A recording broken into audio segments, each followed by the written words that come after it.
ทำไมเราต้องเล่นอะไรที่เราไม่อยากเล่นด้วยอะฮะในเมื่อเราไม่ชอบเล่น แล้วทำไมเราจะต้องฝืนใจตัวเองฮะดูดิดูเพื่อนๆดู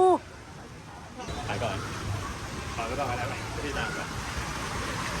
เขาบอกช็อกตายอยู่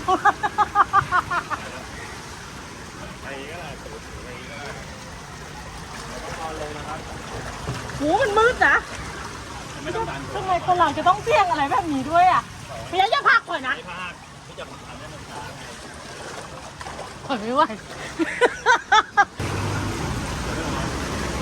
เอาคนนี้ยังไม่ร้องโบเลย